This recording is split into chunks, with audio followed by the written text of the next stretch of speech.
축복하고 또 여러분 이 자리에 나온 여러분들 감사합니다. 오늘 담임 목사님께서 예배 시간에 이런 이야기를 하셨어요. 여러분 방금 전에 수련회 영상을 봤는데 수련회 자리에 나와 있는 지금 청소년들이 너무 고맙고 너무 은혜가 된다라는 말씀을 하셨어요. 이런 얘기를 하셨죠. 스마트폰 하나만 있으면 밤도 샐 수 있는 시간에 어른들 때는 이제 재밌는 게 없어서 교회를 가야 재밌어서 수련회를 가고 교회로 갔다면 지금은 너무나 많은 것들이 재밌는 것들이 있고 즐거운 것들이 있는 이 시대 속에서 수련회 가운데 나아가고 함께 찬양하고 말씀 받고 기도하고 있는 우리 청소년들이 너무 귀하다, 너무 감사하다라고 하는 인사를 여러분 없는 자리에서 어른들에게 말씀하셨는데 여러분들 수련회 가운데 나온 우리 모든 친구들 또 여러 가지 사정으로 나오지 못한 모든 친구들 그래도 우리가 이 예배 자리를 잘 지키고 하나님 앞에 하나님 말씀 잘 받고 또 그 말씀 따라 살아갈 수 있는 여러분 되었으면 좋겠습니다.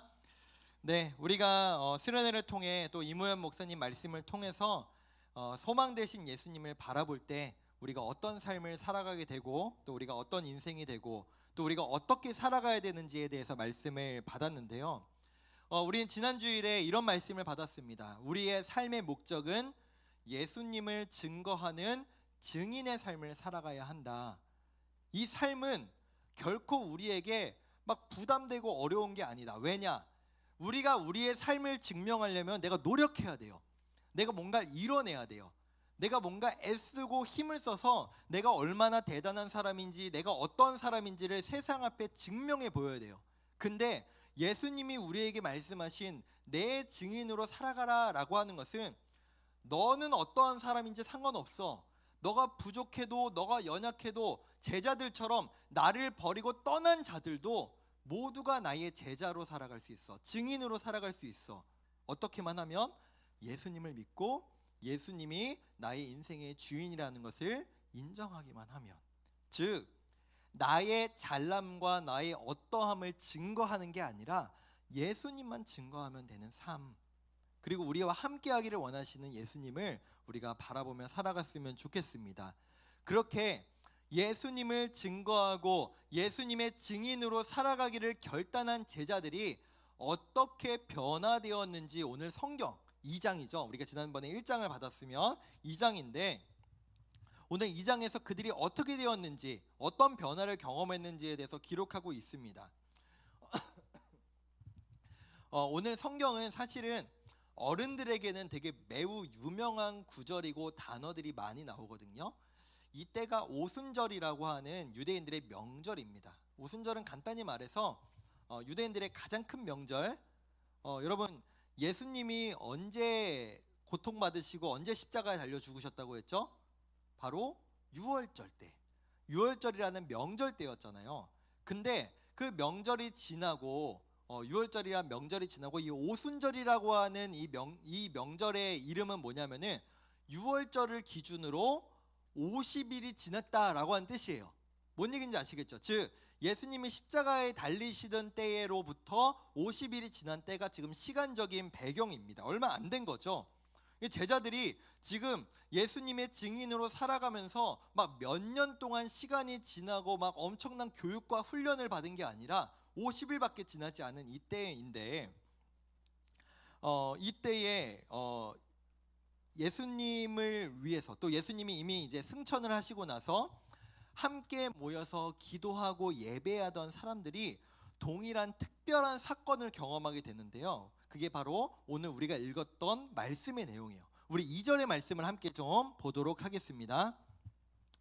호련히 하늘로부터 급하고 강한 바람 같은 소리가 있어 그들이 앉은 온 집에 가득하며, 여러분 여기에 표현 중에 중요한 게 뭐냐면은 급하고 강한 바람이 아니에요. 그러니까 이런 거죠. 급하고 강한 바람이다 라고 정확하게 명확하게 얘기하는 게 아니라 뒤에 보면은 같다, like as, 뭐랑 비슷하다, 뭐라고 정확하게 표현은 못하겠는데 그냥 내가 느끼기로는 되게 급해 보이고 엄청 강한 바람 같은 소리가 그 장소에 있었다. 뭐라고 정확하게 표현하기 못하겠다라고 하는 이제 표현이 나와 있습니다. 여러분, 근데 이 동일한 표현, 급하고 강한 바람, 이 표현은요 언제 성경에서 등장했냐면은 여러분 잘 아시는 모세와 출애굽 백성들이 홍해를 지나가기 직전 하나님께서 그 홍해를 반으로 가르실 때 바람이 불었거든요. 그 바람 소리와 지금 여기에 있는 바람과 동일한 표현이에요. 일단 여기까지 여러분 들어보시고 그 다음에 하나가 더 등장하는데 우리 3절 말씀도 함께 보겠습니다. 마치 또 불의 혀처럼. 여기도 여러분 표현이 불의 혀다. 여러분 불의 혀가 뭐예요? 뭐 이런 거 아닐까요? 불이 막 이렇게 막 뭐 불이 막 이게 뭐 캠프파이어 같은 거 하면 막 여러 갈래로 갈라지잖아요. 뭐 같은 것만 튀기도 하고 여러 갈래로 갈라지는 것이 아니라 불의 혀처럼. 그러니까 이 사람이 지금 뭔가를 경험했는데 이게 뭐라고 지금 설명을 못하는 거예요. 그냥 내가 봤을 때 뭐뭐 같아, 내가 봤던 것 중에 이런 걸로 표현할 수밖에 없을 것 같아 라고 하는 표현으로 지금 얘기하는데 그 불의 혀처럼 갈라지는 것이 어떻게 됐느냐? 그들에게 눈으로 보였대요. 근데 그것이 어떻게 됐다? 각 사람들 머리 위에 불처럼 보이는 게 있었다는 거예요. 그러니까 여러분 지금 머리 위에 한 명 한 명 머리 위에 불같이 보이는 게 있었다라는 거예요. 그게 사람들 눈으로 확인할 수 있었다는 거죠. 거기에 모인 약 100명 정도 되는 사람들이 바람 소리를 들었고 사람들 머리 위에 불 같은 게 있는 것을 목격했다라는 겁니다. 근데 이게 뭔지 이 성경을 기록한 누가가 아마 정확하게 이거는 A는 A다, B는 B다라고 정확하게 기록한 게 아니라 내가 본 A가 A 같아, 내가 본 B가 B처럼 생겼어 라고 하는 듯한, 그러니까 정확하게 표현하지 못하는 일이 지금 여기에 있었다는 건데, 여기에서 우리가 유추할 수 있는 거, 우리가 성경을 통해서 알 수 있는 게 하나 있습니다.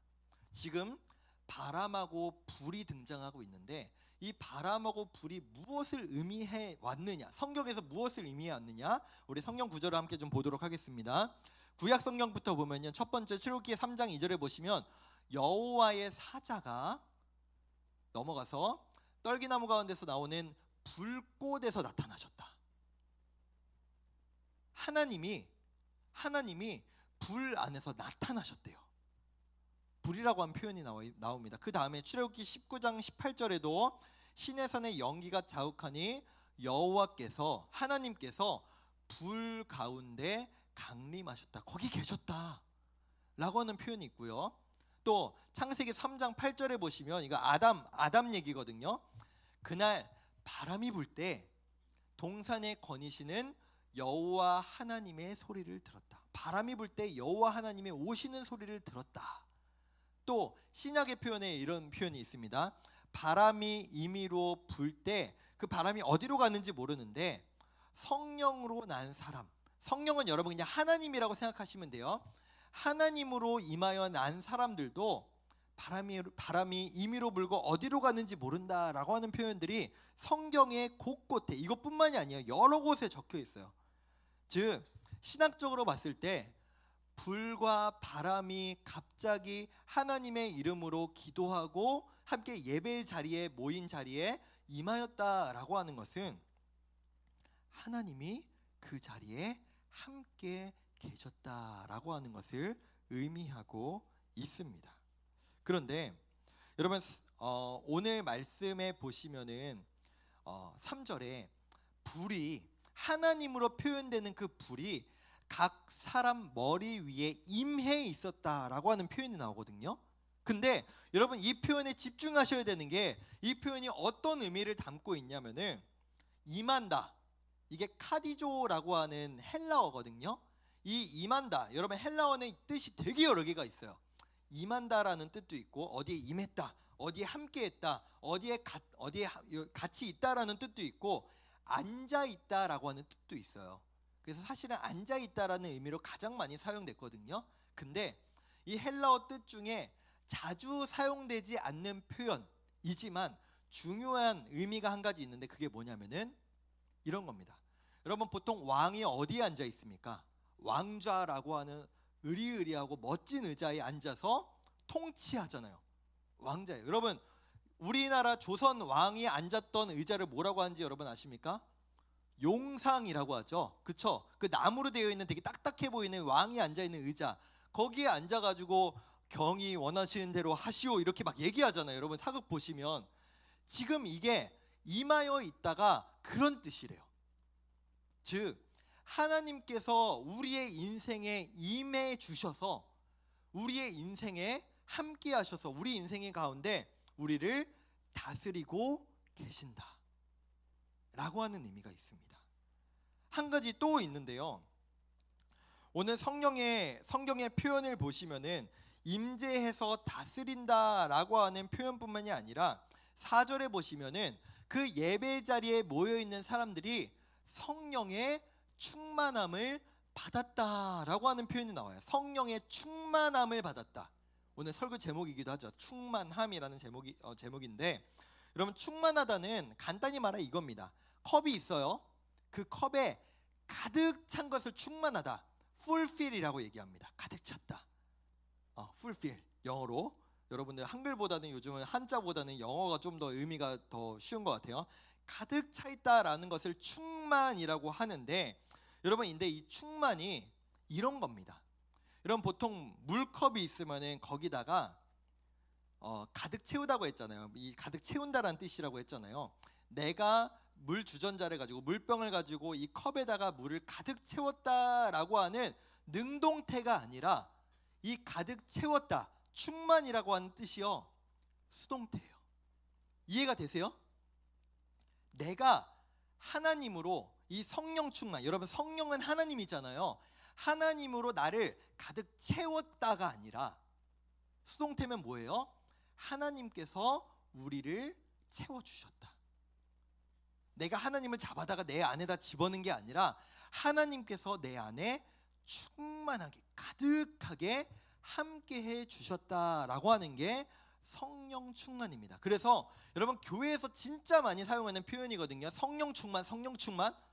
어른들이 많이 사용하는 표현인데 사실 여러분이 들어도 이게 뭔 얘기인지 모르잖아요. 그래서 제가 간단하게 표현을 해드린다면, 이 제자들이 약 100명이 모였던 이 예배 자리에서 임했던 사람들이 경험한 성령 충만이다 라고 하는 이 표현이 무슨 의미냐면, 하나님께서 거기에 모인 모든 사람들 가운데 가득 채우셨다, 함께 하셨다. 그래서 하나님으로 가득한 우리가 누구의 다스림을 받는다?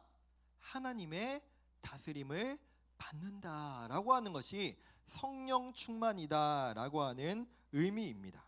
그런데 여러분, 이 성령 충만이라는 것을 경험한 한 예수님의 제자들이요, 이때로부터 완벽한 변화를 겪게 되는데, 여러분 예수님의 제자들에 대해서 제가 몇 주에 걸쳐서 디스를 했습니다. 그쵸? 진짜 오랫동안 디스했거든요. 예수님의 제자들을 얼마나 꼴불견이고, 예수님의 제자들 얼마나 부족하고, 예수님의 제자들 얼마나 비겁하고, 예수님의 제자들 뭐 알지도 못하면서 아는 척하고, 예수님의 제자들 3년 동안이나 예수님 따라다녔으면서 무식하고 멍청하면 의리라도 있던지 예수님 배신하고 도망가고 모른다고 얘기하고, 이게 제자들이었습니다. 이랬던 제자들, 아무리 가르쳐도 아무리 보여줘도 진짜 뭐 이런 인간들이 있나 싶은 제자들이 완전히 변화된 인생을 성령 충만을 경험한 이후에 이런 보여주게 되는데요. 여러분, 이 예수님의 제자들이 이후에 어떤 삶을 살아가는지 아십니까? 이 비겁했던 제자들이 용기를 얻어요. 3년 동안이나 나 예수님 사랑한다고, 예수님께 충성 다했다고 얘기하던 그들이 예수님이 로마 군인한테 잡혀갈 때 뒤도 안 돌아보고 도망갔던 이들이 이 성령 충만을 경험하고 난 이후에는 예수님을 위해 목숨을 겁니다. 예수님을 위해서 예수님이 자신에게 가르쳐줬던 그 가르침을 사람들 앞에 담대하게 전하며 살아갑니다. 그리고 이들의 삶을 통해 예수님은 놀라운 일들을 수많은 게, 너무나도 수많이, 사도행전뿐만이 아니라 그 뒤에 나오는 성경들을 보시면은 이 제자를 통해서 하나님께서 행하신 일들이 얼마나 놀라운지를 성경이 기록하고 있습니다. 사랑하는 고등부 여러분, 우리 모두가 이 성령의 충만함을 경험했으면 좋겠습니다. 그런데 이 성령의 충만함이 어떻게 우리 가운데 임할 수 있을까? 우리가 그것을 함께 나눠봤으면 좋겠는데, 우리가 이 성령 충만을 사실은 별로 소망하지 않아요. 왜요? 여러분, 성령 충만이 어떤 의미라고 말씀드렸죠? 하나님으로 내가 가득해지는 것. 그런데 이 성령 충만의 반대말이 뭔지 아세요? 자기 충만이에요. 나로 내가 가득해요. 내가 불편하면 안 해요. 내가 싫으면 안 해요. 내 생각과 다르면 하지 않아요. 이 사람은 성령 충만한 게 아니죠. 나로 충만한 거죠. 내 생각, 내 욕망, 내 욕심, 내 목표, 내 소망. 그런데 여러분, 제자들도 마찬가지였어요. 제자들도 자기 충만으로 가득한 사람들이었어요. 그렇지 않아요? 제자들이 꿈꿨던 것, 예수님이 정말로 예수님의 뜻을 이루는 것이 아니었다고요. 내 뜻을 이뤄줄 사람으로 예수님을 이용한 거예요. 예수님을 통해서 이 이스라엘이라는 나라가 로마로부터 독립하기를 원합니다. 예수님을 통해서 정말로 비렁뱅이고 정말 배운 것도 없고 낚시나 하던 이 어부인 내가, 예수님이 이 나라의 왕이 되시면 한 자리 차지하게 해주십시오. 그게 제자들의 소망이었어요. 자기로 충만했던 사람들. 그러나 그들이 예수님을 제대로 경험하고 나서 변화를 겪게 됩니다. 사랑하는 고등부 여러분, 우리가 이 성령 충만, 아니 제가 바꿔 말씀을 드릴게요. 하나님으로 충만한 우리의 삶을 소망하는 여러분이 되었으면 좋겠습니다. 그때 하나님께서 여러분의 삶을 책임져 주시고 여러분을 멋지게, 수련회 못 간 친구들 미안해요. 이무현 목사님 말씀했던 것처럼 어떻게 내가 세계 열방을 품지? 내가 어떻게 하나님의 일하심을 내가 경험하지? 라고 의심했지만 하나님이 그 일을 이뤄내신 것처럼 여러분이 하나님을 소망하고 하나님을 바라볼 때 하나님께서 그 일을 이루어 주실 줄 믿습니다. 그런데 그 제자들의 삶에 성령님이 어떻게 찾아오셨냐? 그리고 왜 예수님께서는 우리에게 이 성령을 허락해 주셨느냐? 우리 함께 요한복음 14장 16절의 말씀을 함께 보도록 하겠습니다. 우리 함께 읽어볼게요. 시작. 내가 아버지께 구하겠으니 그가 또 다른 보혜사를 너희에게 주사 영원토록 너희와 함께 있게 하리니. 하나님, 좀 더 정확하게 말하면 예수님의 뜻이 무엇이었냐면, 예수님은 우리와 영원히 한순간도 빠짐없이 함께 하기를 원하셨어요. 그래서 예수님이 저 요한복음 14장에 주신 말씀이 어떤 의미냐면은, 나는 곧 이 세상을 떠날 거야. 제자들은 늘 예수님과 함께 했어요. 3년 동안. 근데 예수님께서 십자가에 못 박혀 죽으시면서 한번 떠나시고 부활하시고 40일 동안 이 땅에 계셨지만 그 이후에 또 제자들을 떠나십니다. 근데 예수님은 떠나셨지만 더 좋은 것을 우리에게 주기를 원하셨는데, 그게 바로 저 보혜사. 저 보혜사가 무엇을 의미하냐면은 돕다, 돕는 분, 영어로 헬퍼. 내가 너희에게 헬퍼를 보낼 거야. 너의 인생을 돕는 분을 너희에게 보낼 건데, 그게 무엇이냐? 바로 성령 하나님. 예수님의 진짜 뜻과 예수님의 진짜 우리의 인생을 향한 예수님의 목적은 무엇이었냐면, 하나님이 우리와 영원히 한순간도 빠짐없이 우리와 함께 하시면서 우리의 인생을 축복하시고 인도하시고 보호하시겠다라고 하는 것이 바로 예수님의 뜻이었죠. 그래서 제가 아까 말씀드렸죠.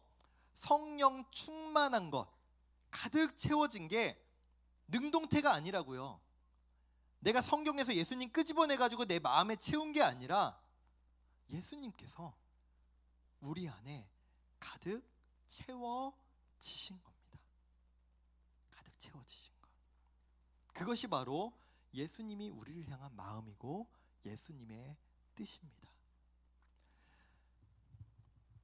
사랑하는 우리 고등부 여러분, 저는 여러분이 이 성령 충만을 모두 온전히 경험하는, 또 성령 충만, 아니 하나님으로 충만한 인생을, 예수님으로 충만한 인생을 여러분들이 살아갔으면 좋겠습니다.